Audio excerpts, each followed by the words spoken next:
말씀 한 구절 우리 같이 읽고 우리 예배하기를 원합니다. 우리 시편 107편 우리 1절에서 3절 말씀 우리 함께 읽겠습니다. 시편 107편 1절에서 3절입니다.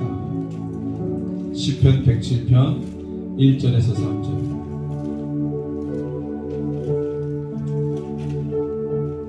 네. 다 찾으셨습니까? 네, 우리 함께 1절에서 3절까지 큰 목소리로 함께 봉독합니다. 여호와께 감사하라. 그는 선하시며 그 인자하심이 영원함이로다. 여호와의 속량을 받은 자들은 이같이 말할지어다. 여호와께서 대적의 손에서 그들을 속량하사 동서남북 각 지방에서부터 모으셨도다. 아멘. 한 주간 동안에 우리가 예수의 이름으로 승리한 줄로 믿습니다. 여러가지 많은 상황들과 환경 속에서, 관계 속에서, 또 일들 속에서 어떠한 것이 있었든지 간에 우리 안에 예수의 이름이 있기 때문에 그 모든 상황 가운데 승리하신 줄로 믿습니다. 그 간증과 은혜를 가지고 주님 앞에 이 시간 나왔으니 우리가 예수의 이름만 찬양하고 높이기를 원합니다. 우리 이 시간에 함께 기도할 때에 주여 한 주간에도 승리하게 하신 주님, 오늘 이 자리에 우리가 주님께 감사와 기쁨으로 다 나아가서 우리가 또한 주님 오시는 그날까지 우리가 매 순간마다 주님 의지하고 승리하는 믿음의 공동체 되게 하여 주옵소서. 우리의 삶을 올려드리고 또 이 시간 예배를 올려드리면서 우리 주님의 이름으로 함께 간구하겠습니다. 주여 하나님 감사합니다. 우리를 부르신 주님을 찬양합니다. 저마다 살면서 예수의 이름으로 함께 살아냈던 하나님 앞에 그 간증들을 가지고 주님 앞에 나왔습니다. 주님이 모으셨습니다. 주님이 부르셨습니다. 우리의 발걸음을 인도하여 주셨습니다. 하나님 이 시간에 우리가 감사와 감격과 기쁨으로 주님 앞에 나아갑니다. 하나님 이 시간 우리와 함께 하시옵소서. 하나님을 여시고 예배 가운데 하나님의 은혜와 하나님의 주님의 마음과 뜻을 우리 한 사람 한 사람에게 부어주셔서 하나님 아버지 그것을 붙들고 주님 앞에 나아가 기쁨의 제사를 드릴 수 있도록 예배 가운데 함께 하시고 우리의 삶 가운데 함께 하여 주시옵소서. 우리 안에서 예배를 통해 하나님 아버지 5가지 구약의 모든 제사의 요소가 회복되게 하시고 하나님 아버지 그 의미를 발견하며 다시 한번 주님 앞에 드리며 나아갈 수 있는 하나님 예배 가운데서 승리하는 사람들 나눌 수 있도록 우리 거룩한 성도요 아버지 교회와 그리스도인 될 수 있도록 주님 인도하여 주시옵소서. 우리를 부르신 여러분 찬양합니다. 우리 함께 하셔서 예배를 받으시고 주님 영광을 나타내 주시옵소서. 우리 함께 주님이 가르쳐 주신 기도 드립니다. 하늘에 계신 우리 아버지, 아버지의 이름을 거룩하게 하시며 아버지의 나라가 오게 하시며 아버지의 뜻이 하늘에서와 같이 땅에서도 이루어지게 하소서. 오늘 우리에게 일용할 양식을 주시고 우리가 우리에게 잘못한 사람을 용서하여 준 것 같이 우리 죄를 용서하여 주시고 우리를 시험에 빠지지 않게 하시고 악에서 구하소서. 나라와 권능과 영광이 영원히 아버지의 것입니다. 아멘. 다 자리에서 일어나셔서 우리 주님을 경배하고 우리 찬양합니다.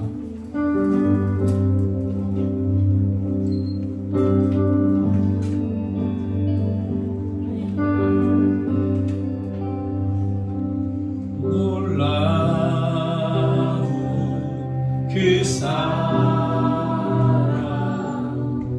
나를 위한 십자가 모든 죄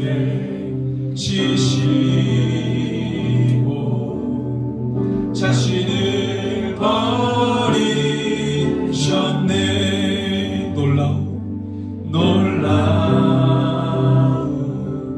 그 사랑 나를 위한 십자가 모든 죄 지시고 자신을 버리셨네. 이제 내가 산 것 아니오. 내 안에 주만 사셔서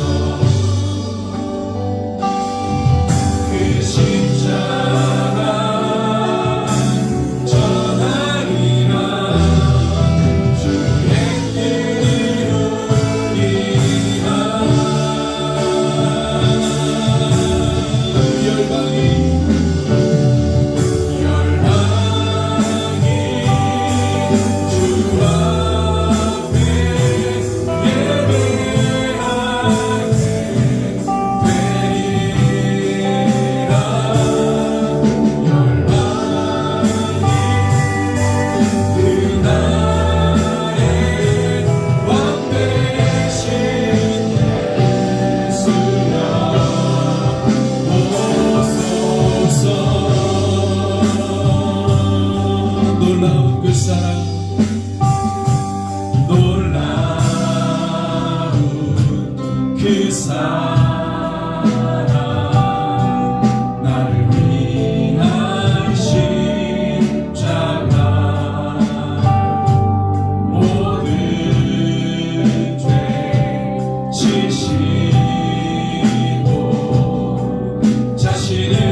나를 위한 십자가 모든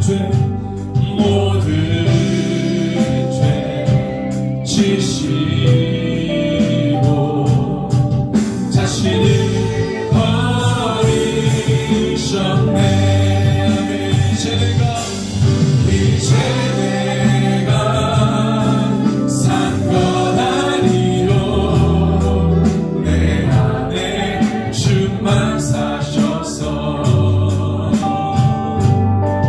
그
그리스도 하나님의 아들 이 땅에 다시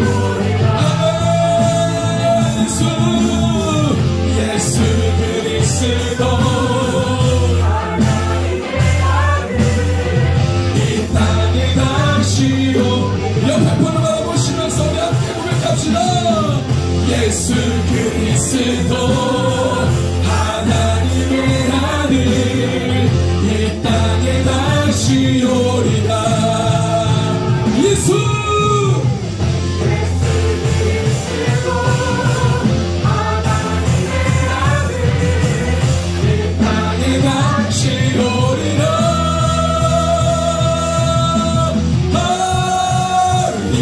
이제 우리 일어나 모든 영광과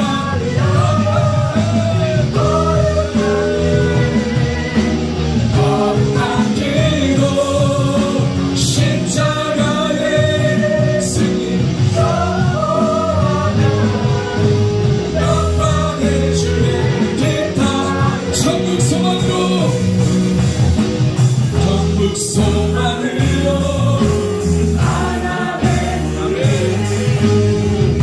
세상을 능히 이기리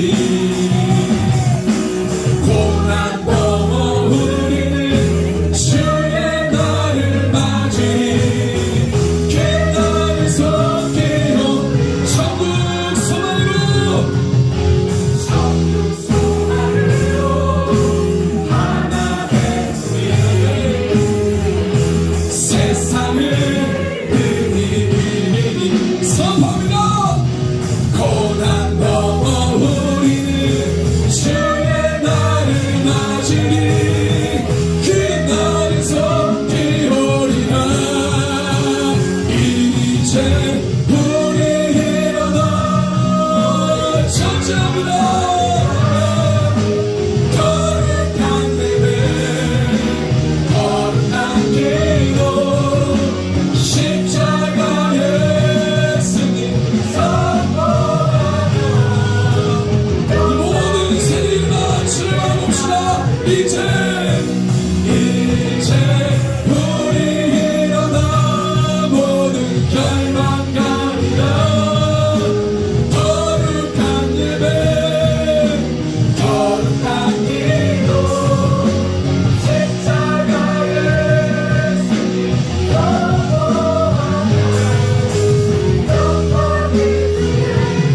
영광의 주기 영광의 주에게 따르리 영광의 주에게 우리 함께 기도하겠습니다. 주님 우리의 예배가 회복되길 원합니다. 하나님 모든 예배가 회복되길 원합니다. 하나님 거룩한 예배가 되게 하여 주십시오. 이 하나님 모든 민족이 이 회복된 예배를 통해 다시 오실 주님의 길을 준비케 하여 주옵소서. 오늘 우리가 주님 앞에 나아가는 예배가 너무 중요합니다. 하늘문을 여시고 주의 거룩한 능력으로 임재하여 주시옵소서.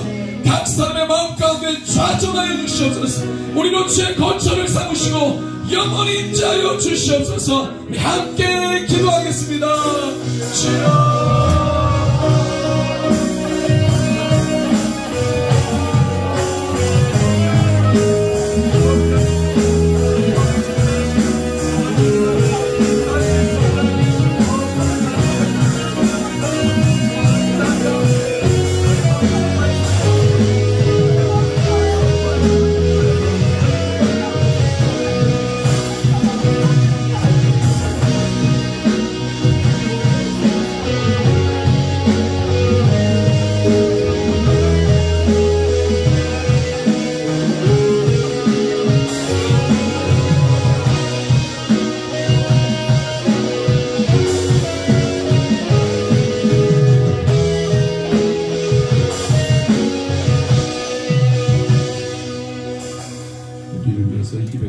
기도하시겠습니다.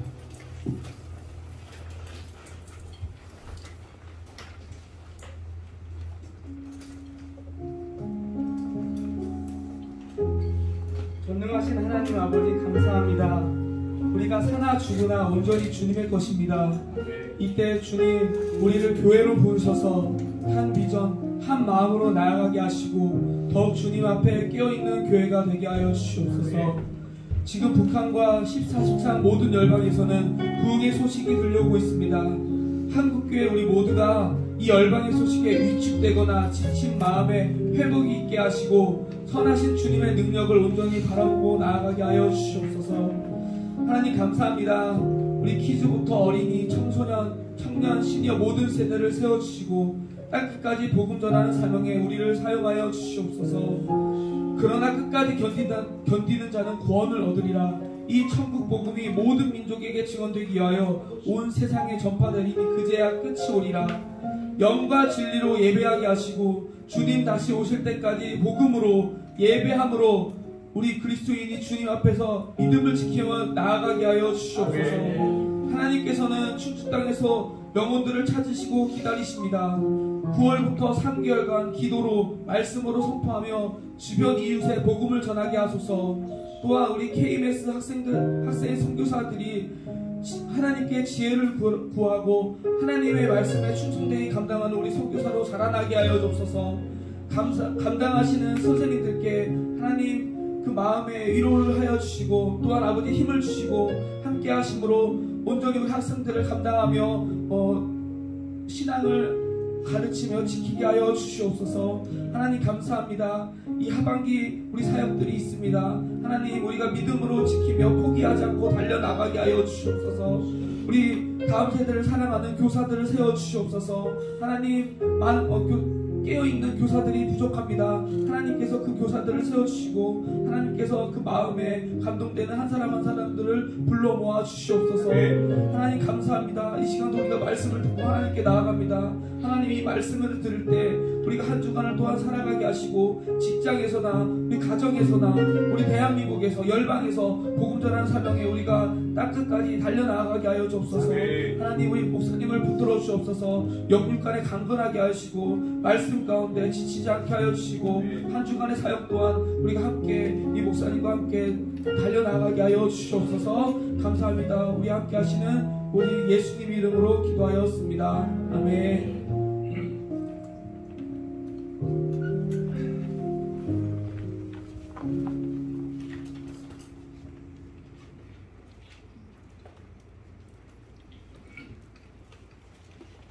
네, 사람은 매 순간 자기를 정의하며 산다고 합니다. 그래서 나는 어떤 사람이야, 나는 어떤 상태야, 나는 어떤 모습이야, 이렇게 자기를 정의하며 산다고 합니다. 여러분들도 한 주간 동안에 무의식적으로도 순간순간 자기를 정의하며 사셨을 거예요. 또 의식적으로도 마찬가지고 그 수많은 자기 정의 가운데 나는 그리스도이다, 나는 교회, 나는 할 수 있어, 이렇게 하나님께서 우리에게 말씀해 주신 그 정의로 승리하신 분들 여기 계시죠? 아멘. 그래서 우리 한번 이렇게 고백해 봅시다. 나는 교회입니다. 당신도 교회입니다. 우리는 교회입니다. 시작. 나는 교회입니다. 당신도 교회입니다. 우리는 교회입니다. 아멘. 네. 그래서 우리가 이 고백을 할 때 사탄이 긴장합니다. 쟤네들 또 저거 하는구나. 또 저거 고백하는구나. 아, 한 주간 동안에 잊게 만들었는데 또 얘기하는구나. 저거 어떻게 해서든지 저 주일날 교회 못 가게 해야 되는데, 이렇게 사탄이 도전을 하죠. 그래서 우리가 내가 누구인지를 늘 의식하며 사는 게 중요합니다. 네. 오늘 말씀은 로마서 3장 22절에서 26절입니다. 다 찾으셨죠? 제가 말하는 동안에 찾고 계셨어요. 로마서 3장 22에서 26절 같이 읽습니다. 시작.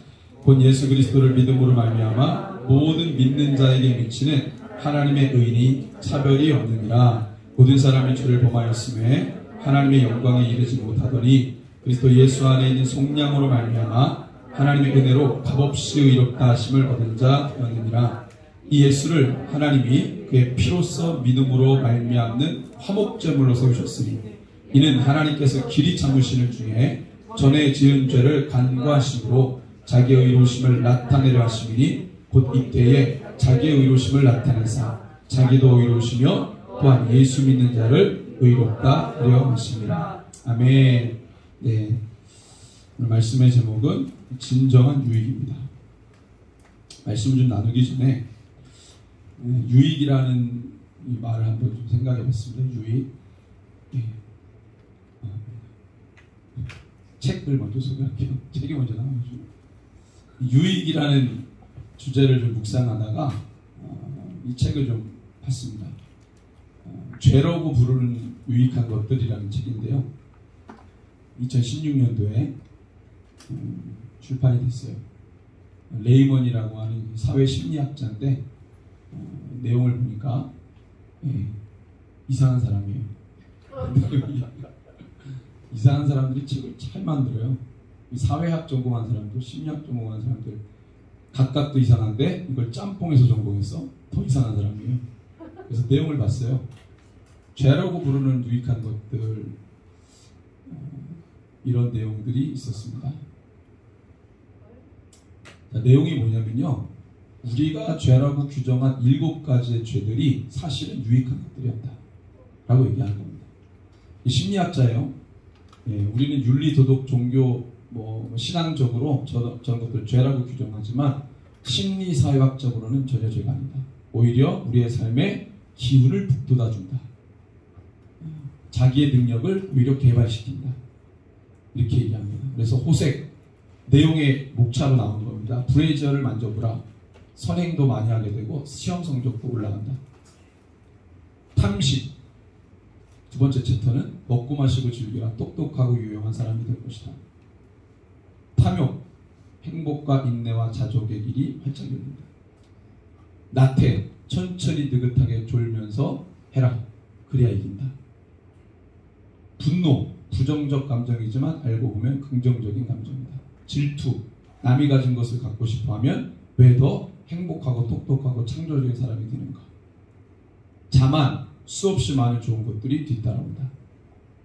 이게 사실은 수도원, 옛날에 수도원에 수도사들을 훈련하기 위해서 그 수도원이 7가지의 죄를 이렇게 규정을 했어요. 이건 죄야. 그러니까 이거 하지 마. 수도사들에게 훈련시킬 때 7가지 죄목을 정해가지고 그 죄에 빠지지 않도록 했던 겁니다. 근데 이거를 이 심리학자는 그걸 가지고 지금까지 윤리도덕적으로 교회가 지배했던 시대부터 해가지고 지금까지 이것이 우리 뇌리 속에, 생각의 DNA 속에 죄라는 것으로 담겨 있어서 여기에 붙잡혀 있다는 거예요. 이거를 깨트려. 이걸 깨트려. 옛날에 루소라고 하는 정신병자, 철학자가 자연인으로 들어가자. 이걸 똑같은 겁니다. 자기 본능에 충실해라. 이거거든요. 자연적인 것이 본질이다. 뭐 이렇게 가는 거죠. 이렇게 얘기했습니다. 이런 것들을 하면 오히려 더 내가 사람다워진다. 이렇게 얘기를 하는 겁니다. 이 논지가 그래요. 그래서 이게 우리에게 유익을 준다는 거예요. 우리가 죄라고 말하는 것들 오히려 그것이 유익이 된다. 지금 이게 법제화되면서 나오는 게 차별금지법이죠. 우리가 죄라고 규정했던 것들 사실 보면 죄라는 게 아니고 그냥 기호야, 기호. 그냥 기호라고 이렇게 얘기하잖아요. 성, 취향의 문제지. 그게 왜 죄야? 똑같은 맥락이 있는 거예요. 2016년도에 이 책이 나왔어요. 근데 그 4년 전에 더 충격적인 책이 나왔는데 사람들 그냥 그때 막 이런 게 있어 하고 넘어갔어요. 이겁니다. 이거 아세요? 책? 이거 표지 보신 분? 2012년도에 나온 건데 이 저자 이름이 니콜라스 D. 사탄이에요. 이 사람 누군가고 찾아봤더니 사회심리학자 아닙니다. 복사해가지고 뒤에 집에 앉은 건데 이 사람이 너무 경력이 이상해가지고 제가 안 썼어요. 믿을 수가 없어요. 자기가 천사였대요. 타락에서 떨어졌대요. 회사를 세웠어요. 사탄 코프 무슨 회사를 세웠는데 그게 전 국가의 주요 지휘부에 사무실을 두고 활약한다고 이상한 게 프로필이 돼 있는데 이 책의 내용은 이겁니다. 아까랑 비슷한 거예요. 탐욕, 갈망, 태만, 분노, 선망, 자부심 이런 것이 너가 직장 생활하거나 사회 생활할 때 너를 성공하게 만들어주는 것들이야 라고 얘기하는 겁니다. 탐욕은 좋다. 지나친 탐욕은 더 좋다. 갈망을 믿어라. 곤란한 일을 처리하는 비결, 유혹과 특별히 애교 많으신 분들 회개하십시오. 뭔가 곤란한 일을 넘어가기 위해 술수일 수 있습니다. 지나치게 애교가 많은 거예요. 태만 힘들게 일하고 있는가? 그럼 뭐가 잘못되었다고 생각해요. 그럼 뭐 하라는 거예요? 느긋하게 해라. 분노, 얼간이는 공평하게 대하지 마라. 그들이 당신을 망쳐놓기 전에 당신이 먼저 그들을 뭉개버려라. 복수는 차가워야지만. 이렇게 돼 있어요. 챕터에 그렇게 돼 있는. 선망, 주위를 둘러보고 당신이 놓친 것을 찾아라. 대박사업에 편승에 한몫 챙겨라. 자부심, 아무도 패배자를 사랑하지 않는다. 바빌론 제1의 부자가 아직도 유명한, 이렇게. 제가 이제 번호를 보시면 1, 5, 이렇게 돼 있는데요. 더 많은데 지금 제가 줄인 거예요. 혹여라도 이 중에 그런 분은 없겠지만 보십시오. 이러한 내용들, 여러분들 또 사서 보시면 안 됩니다. 이런 거 성경을 보십시오. 이거 쭉 이 내용들을 보시고요. 혹여라도 내 안에 저런 거를 약간 추구했던 적이 있었다라든지 지금도 나는 저거를 갈망하고 있다라든지 나는 저기에 좀 이렇게 인볼브되어 있다라든지 회개하셔야 됩니다.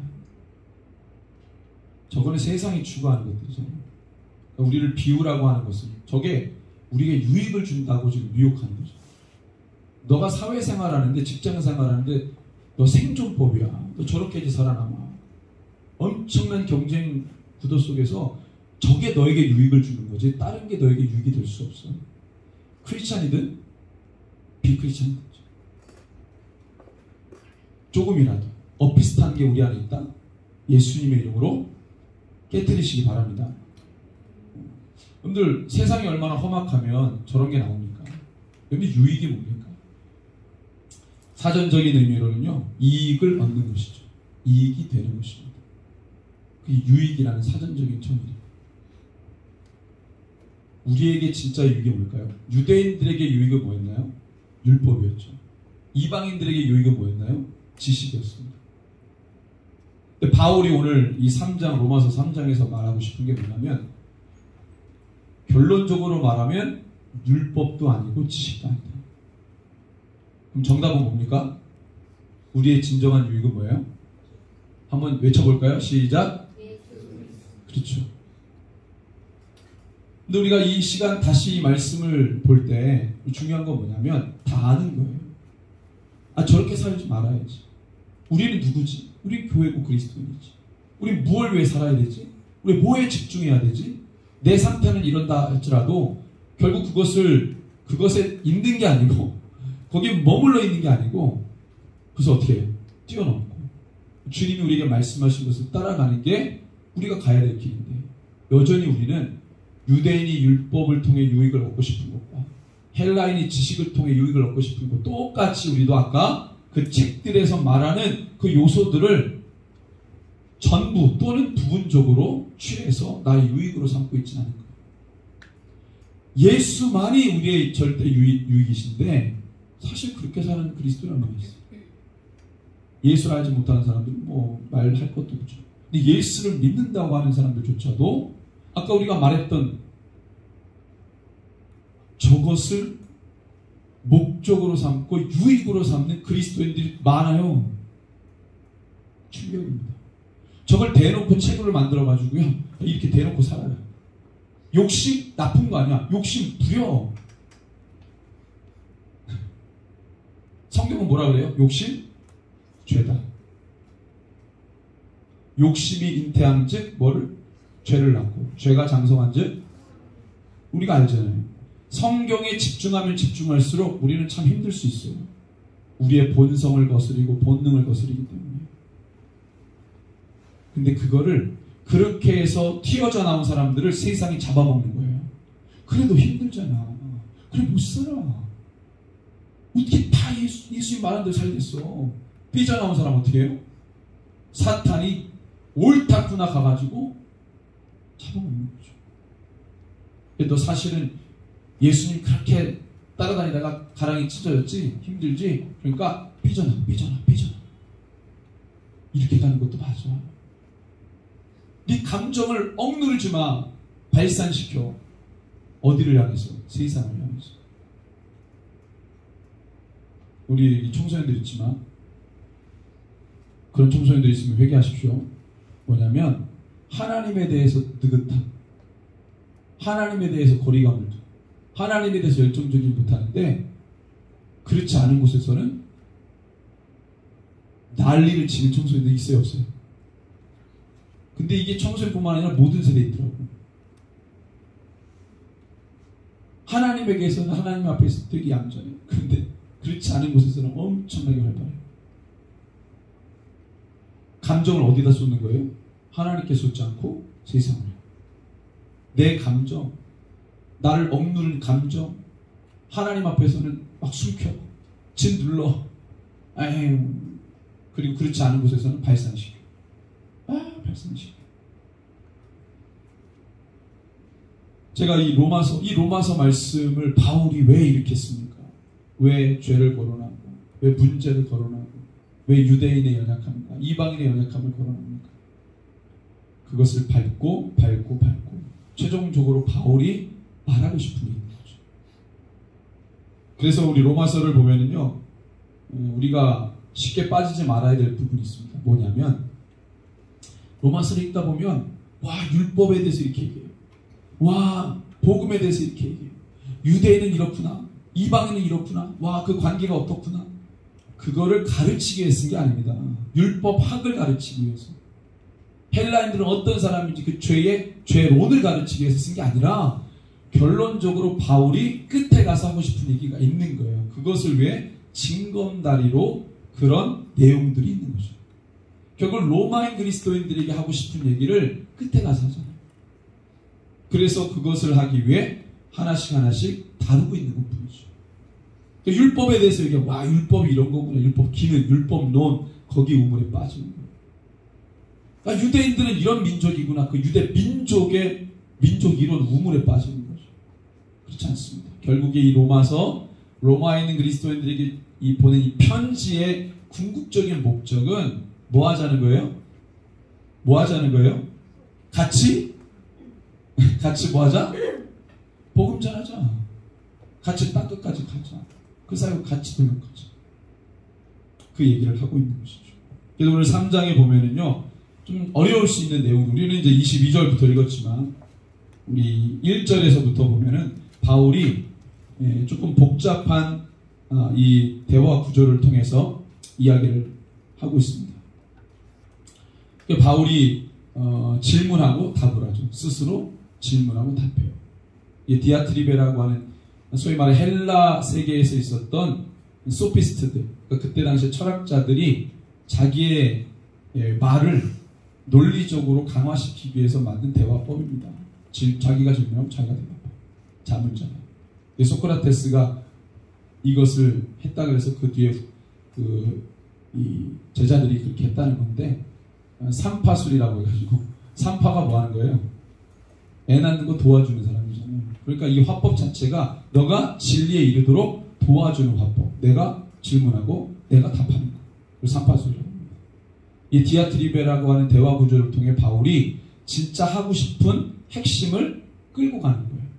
자기가 어리석은 유대인이 됐다가 또 그렇게 질문했다가 또 답을 할 때는 제정신 돌아온 바울로 대답하고 또 무식한 또는 이 교만하고 또는 우월감에 빠져있는 이 유대인 그리스도인들로 질문했다가 답을 할 때는 제정신 돌아온 바울로 대답을 하고, 이런 걸 통해서 지금 그 당시에 유대인들이 가지고 있었던 크리스찬 유대인들 또는 그렇지 않은 그리스도인들이 가지고 있었던 이 불편한 진실들, 그 우월성, 자만, 교만, 이걸 이 대화 구조를 통해 깨는 겁니다.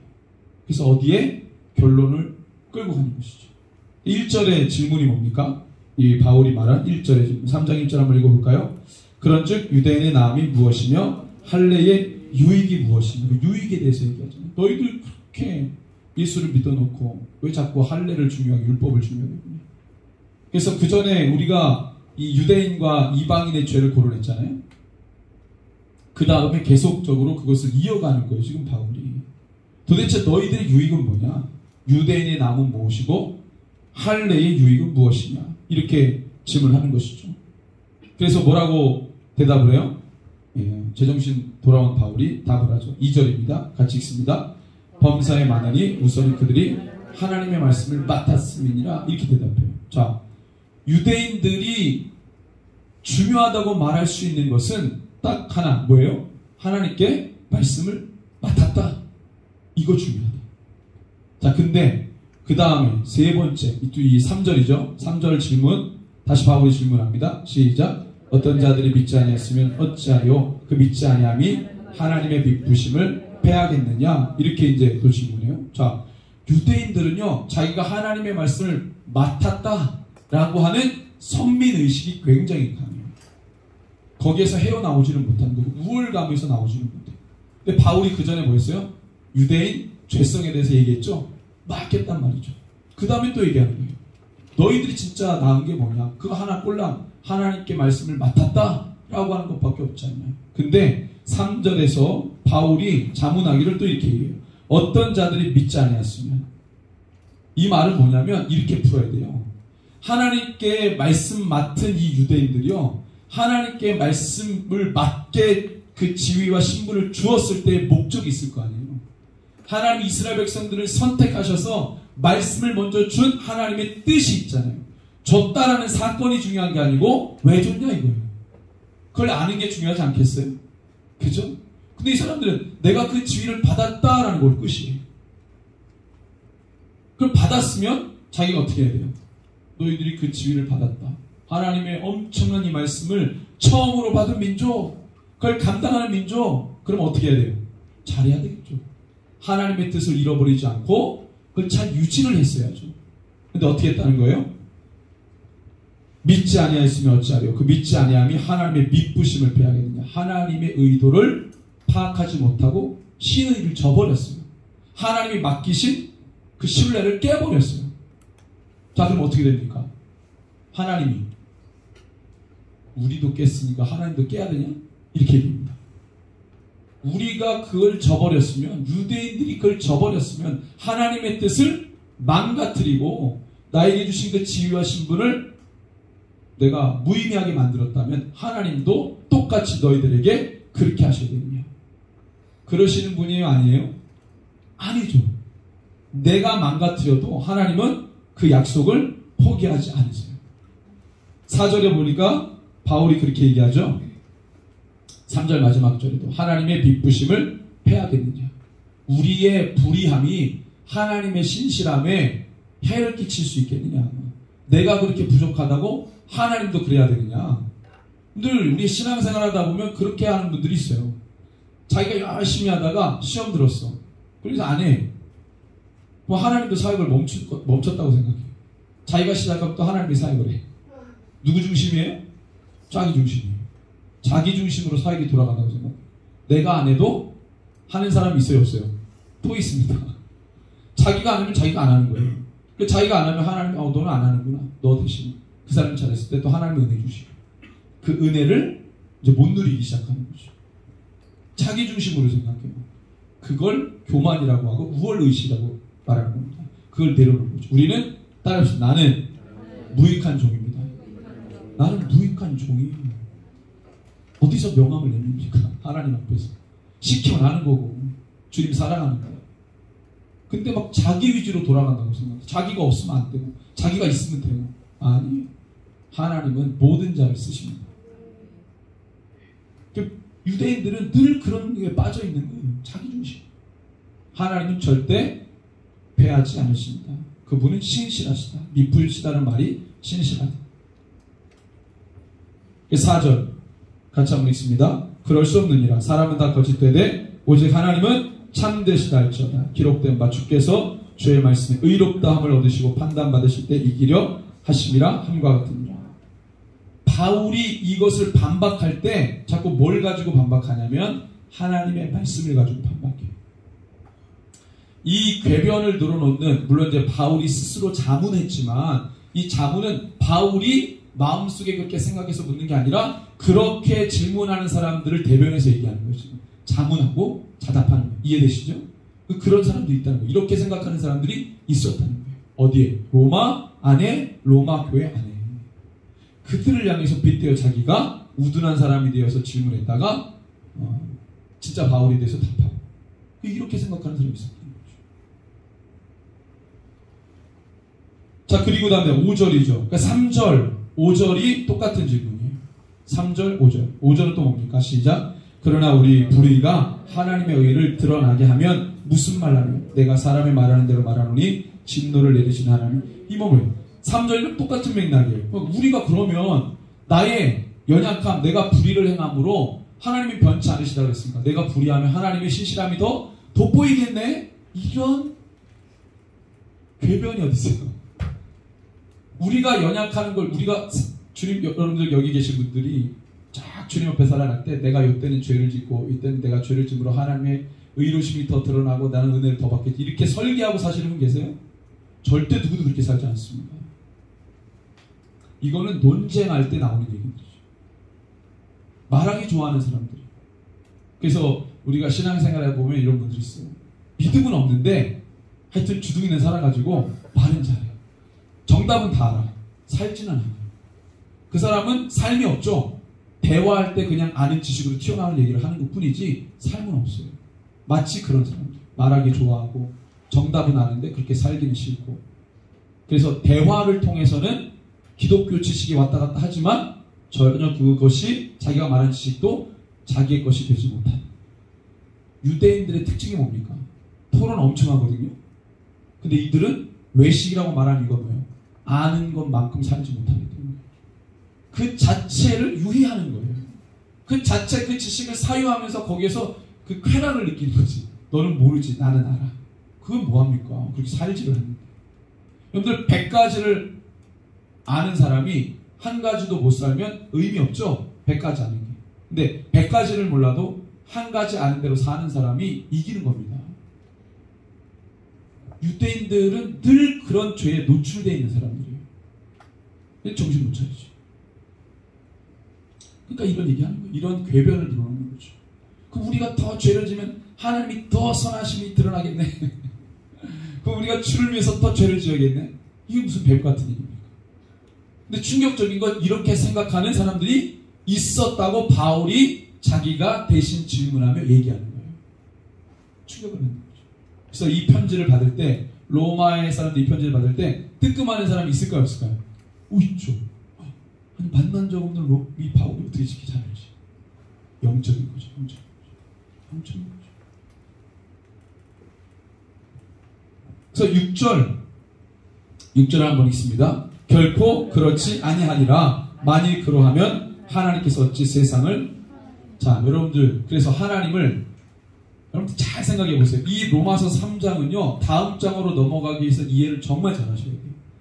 하나님이 누구인지를 잘 아는 게 너무 중요합니다. 누굴 아는 게 중요해요? 하나님이 어떤 분인지. 말하기 좋아하는 사람들은 하나님을 경외할까요? 경외하지 않을까요? 경외하지 않습니다. 삶에서 하나님을 경험하지 않는 사람 절대 하나님 경외하지 않아요. 하나님 살아계심도 잘 믿지 않아요. 지식으로 남아있는 거예요. 그래서 이분들은, 이 종교인들은요, 지식으로만 있는 종교인들은 하나님을 경외하지 않기 때문에 하나님을 막 갖다 붙이죠. 자기가 씁니다. 대화의 주제로 써요. 대화의 소재로 써요. 근데 바울은 그 하나님을 어떻게 지금 이야기하고 있냐면, 그분은 야, 너 심판하는 하나님이야. 네가 그렇게 마음대로 주무를 수 있는 분이 아니야. 네 대화의 소재거리가 아니야. 그분은 심판하시는 분이야. 너가 말로 막 그렇게 얘기하면서 정답을 말하는 것 같고 궤변을 드러놓을 때 너는 어디에 올려져 있는 거예요? 심판대에 올려져 있는 거예요. 마치 마태복음 23장에 예수님께서 종교 지도자들에게 화 있을진저라고 말했을 때 너희들이 행한 대로 이미 보응을 받았다. 뭐예요? 너희들이 지금 하고 있는 대로 지금 심판대에 올려져 있다. 예수님은 하나님을 심판의 하나님으로 얘기하죠.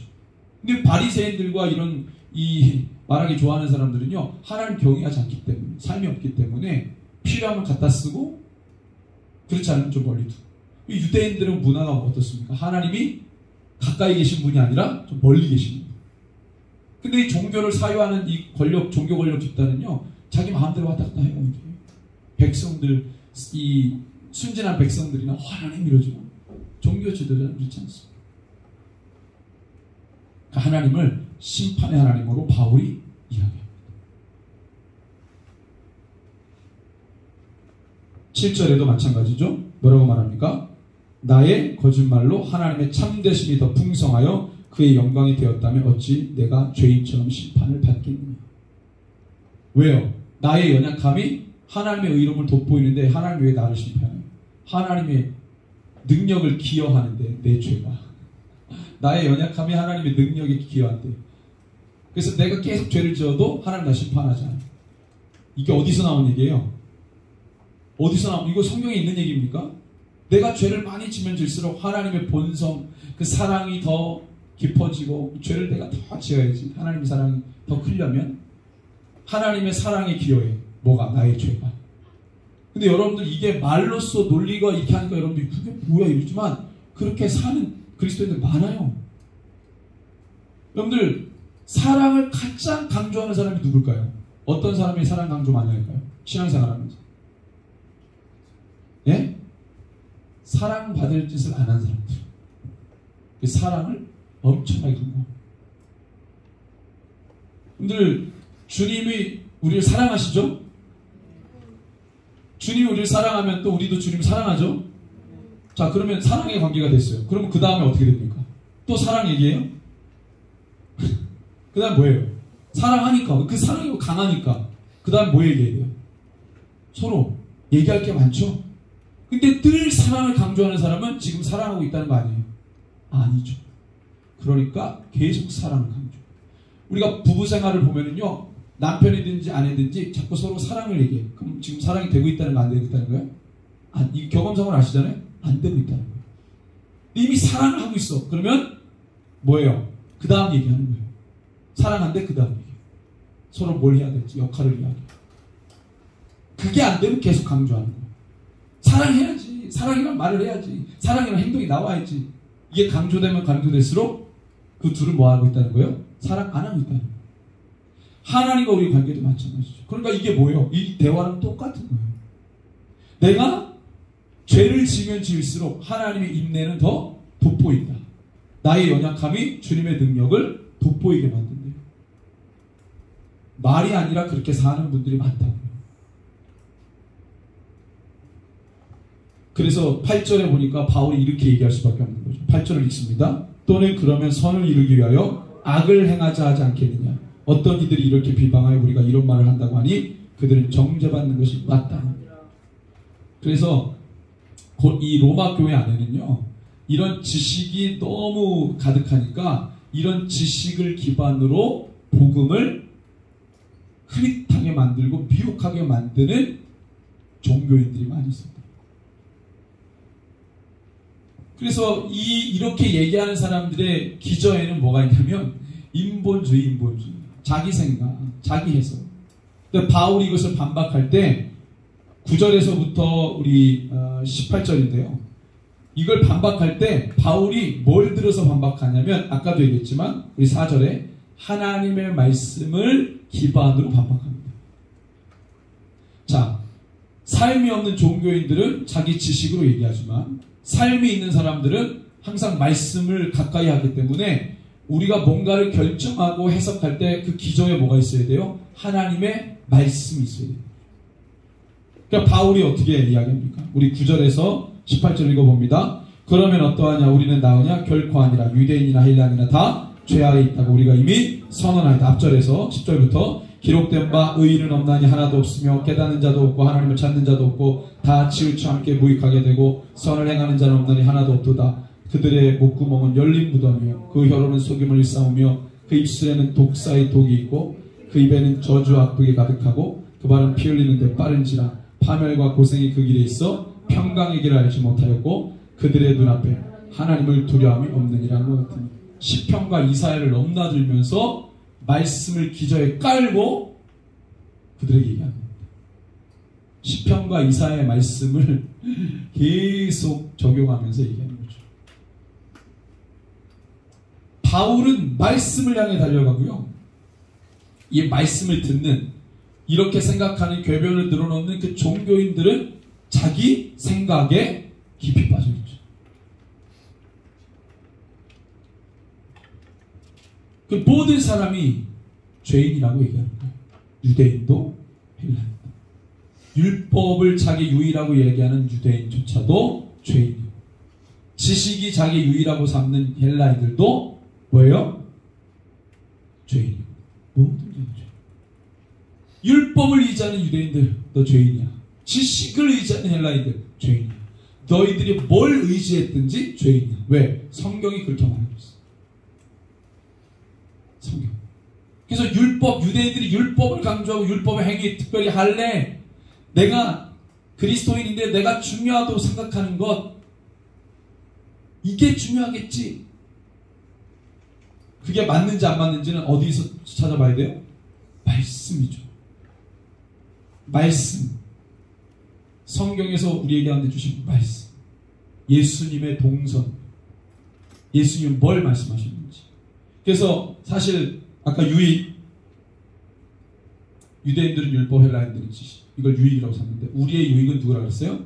예수 그리스도. 그럼 우리의 유익이 되신 예수 그리스도, 그분이 나의 유익이 되시면 그분이 무슨 말을 하셨는지, 그분이 어떤 삶을 사셨는지가 우리의 유익이 되겠죠. 그럼 그분이 어떤 말씀을 하셨나요? 나를 따라오려면 자기를 부인하고 자기 십자가를 매일 지고 나를 따라올 것이다. 그런데 이게 우리에게 유익이 됩니까? 이게 우리의 유익이 됩니까? 한번 우리 옆에 분들에게 한번 고백해 봅시다. 이게 나에게 유익이 됩니다. 네. 이게 이렇게 안 나와요. 내가 예수님을 나의 유익으로 삼는다는 말은 그분이 하신 말이 나에게 유익이 되는 것이고, 그분이 하신 삶이 나에게 유익이 된다는 거예요. 예수님의 제자들에게 십자가를 지라고 말했을 때 그 십자가는 굉장히 부담스러운 거였어요. 아무도 십자가를 지고 싶지 않고, 십자가라는 말이 금기시돼요. 사람 죽일 때나 쓰는 말이고, 평소에 일반적으로 쓰는 말이 아니고, 그런데 예수님은 돌아다니시면서 십자가 지라고 얘기해요. 누구도 그 말에 동의하지 않습니다. 동의하지 않는 그 말을 예수님은 늘 계속 제자들에게 하셨어요. 누구도 그 말을 듣고 따라올 사람이 없는데, 따라왔다가도 그 말하면 다 도망가는데. 그래서 요한복음의 6장에 오병이어 사건 끝나고 난 다음에 그 의미를 해석해 주실 때 그거 듣고 주님을 따라왔던 많은 사람들이 그때부터 주님을 따르지 않았더라 라고 되어 있잖아요. 십자가를 드러내면 따라오는 이가 없어요. 좁은 길, 좁은 길. 여러분들, 이게 우리에게 진짜 유익이 됩니까? 맞습니까? 주님이 가신 길은 어땠어요? 십자가의 길이죠. 그게 나에게 유익이 되면 내가 그렇게 따라가야죠. 우리 시편 119편 말씀 볼까요? 잘하는 말씀이죠. 시편 119편 71절.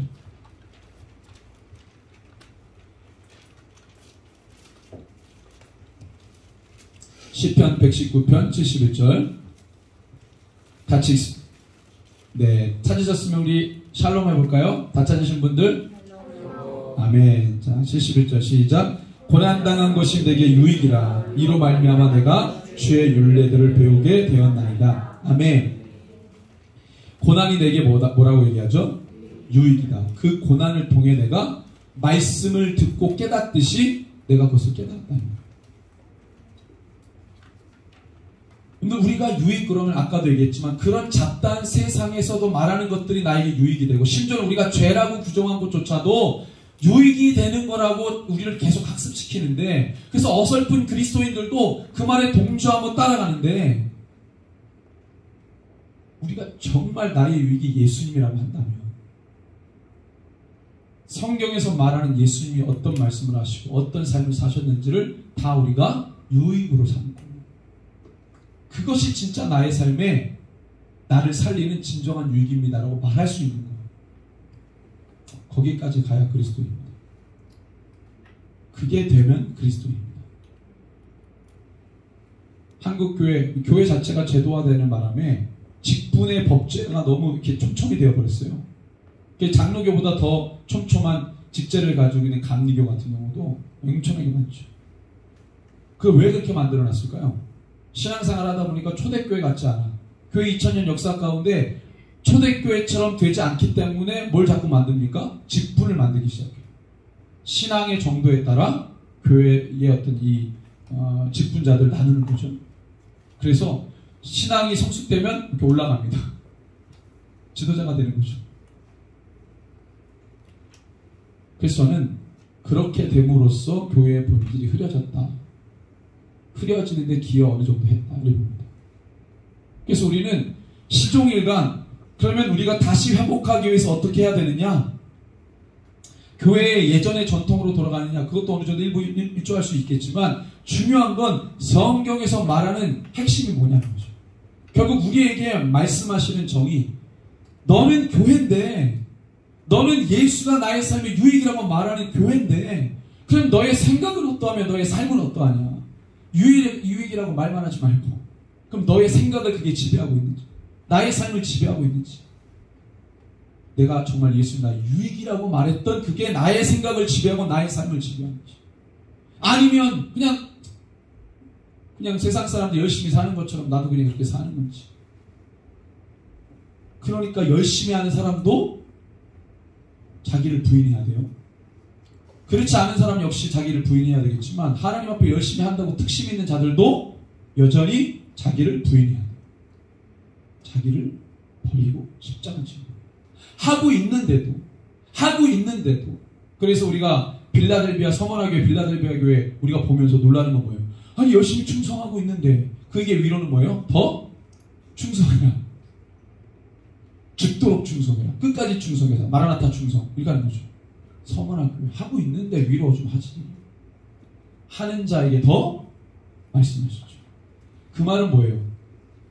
내가 하여튼 너 그냥 진액을 다 빼먹겠다 이게 아니고 죽도록 충성하면 그 끝에 나를 만날 수 있지 않냐. 오늘 이게 사실은 사랑의 고백입니다. 우리가 왜 그렇게까지 얘기해? 라고 말하는 것이 사실은 나를 살리는 얘기들이에요. 그게 주님이 나를 사랑한다는 말이래요. 그래서 어떤 사람을 보니까요, 하도 사랑이라는 단어가 너무 희화돼가지고요, 여기도 사랑 저기도 사랑 너무 사랑이, 그래서 사랑의 의미를 다 잃어버렸어. 일반적 용어가 돼버려가지고 심지어는 남자끼리도 사랑이래. 이거 사랑의 본질이 흐려진 거죠. 자기는 그래서 사랑한다는 말을 안 하고 싶대. 그래서 그 대용으로 나오는 단어를 이렇게, 난 널 보고 싶어. 옆에 있는데 보고 싶어. 얼마나 로맨틱합니까? 안 들어보셨군요, 이런 말들. 옆에 있는데 자기를 보면서도 보고 싶어. 뭐 이런 말 있잖아요. 감정이 다 죽으셔가지고 살다 보니까 일이 바빠서. 그게 사랑한다는 의미가 퇴색되어져 버린 그 사랑이라는 말보다 어쩌면 그런 말들이 더 사랑한다는 의미를 담고 있는 표현들이 아니겠느냐. 주님이 우리 가운데 야 너 사랑해 라는 말 할 수 있지만 그런 말보다 죽도록 충성해라, 이 말이 더 사랑의 표현일 수 있다는 거죠. 고난이 내게 유익이다, 이 말이 내가 너를 사랑해라는 말보다도 더 큰 위력의 사랑의 고백일 수 있다는 것이죠. 이게 너를 살리는 거야. 이게 돼야 너와 내가 계속 관계를 유지할 수 있어.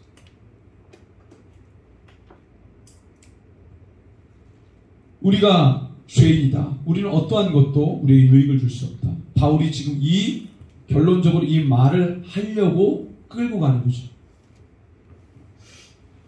자, 그래서 마지막으로 바울이 하고 싶은 얘기는 뭐예요? 21절부터 오늘 우리가 함께 읽었던 26절까지죠. 결론은 뭐예요? 우리의 유익은 예수 그리스도. 율법이 아니고 어떤 지식이 아니고 누구다? 예수 그리스도라는 말을 21절부터 그 얘기를 하고 있는 겁니다. 자, 그러면 여러분들이 로마의 그리스도인이라면 바울이 이렇게 결론 냈다. 이거 아는 얘기예요? 모르는 얘기예요? 아는 얘기죠. 아는 얘기인데 인정하고 싶지 않았죠. 왜? 유대인 그리스도인들은 늘 율법과 할례를 강조했죠. 늘 이 둘 사이에서 줄다리기 하면서 어쩔 때는 손 놓고 가위바위보 하나 빼기 하듯이 유리할 땐 요거 내고 요거 내고 이렇게 가서 갈등하면서 갈등 구조 속에서 했는데 바울이 정면으로 얘기를 해버리니까 알고는 있었지만 이제는 두 가지겠죠. 하나는 이제는 하나로 결단해야 되겠다. 아니면 하나는 내가 예전에 알고 있던 대로 살아야지 뭐. 둘 중에 하나예요. 바울이 이미 알고 있는 얘기를 했어요. 진정한 그리스도인의 유익은 뭐냐? 예수를 따르는 것이다. 그분이 나의 진정한 유익이다. 우리 22절에서 24절 한번 읽어봅니다. 곧 예수 그리스도를 믿음으로 말미암아 모든 믿는 자에게 미치는 하나님의 의인이 차별이 없느니라. 모든 사람이 죄를 범하였음에 하나님의 영광에 이르지 못하더니 그리스도 예수 안에 있는 성령으로 말미암아 하나님의 은혜로 값없이 의롭다 하심을 얻은 자 되었느니라. 값이 없대요. 아무나 와서 이것을 누릴 수 있대요. 중요한 건 뭐겠어요? 예수를 믿어야겠죠.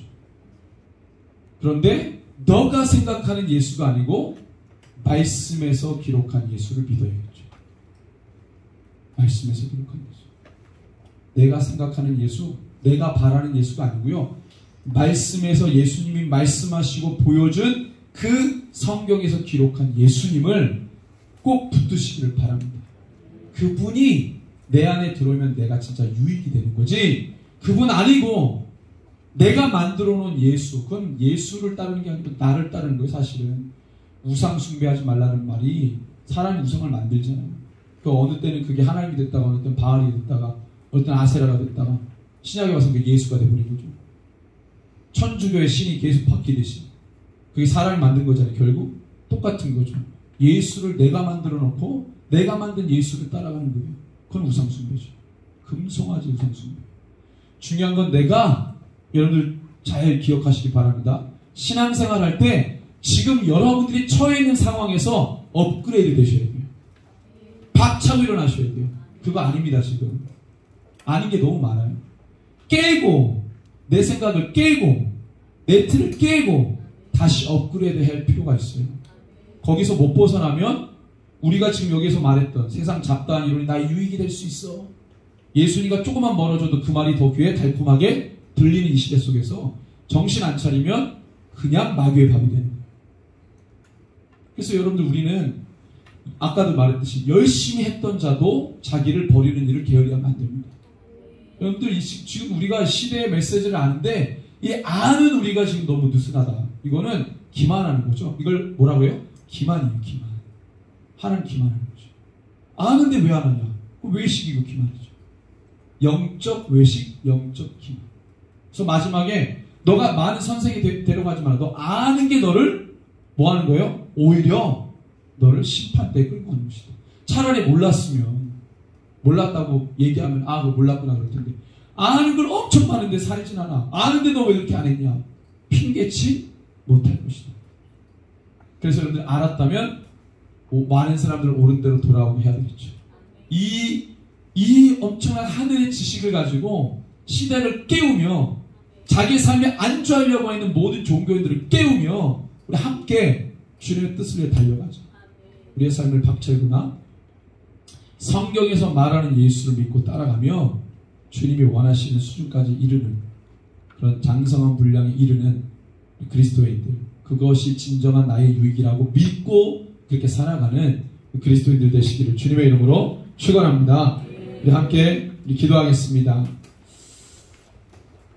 우리 함께 기도할 때, 주님, 우리에게 진정한 유익이 무엇인지 오늘 말씀을 듣게 되었습니다. 아는 이야기지만 다시 한번 생각해 보았습니다.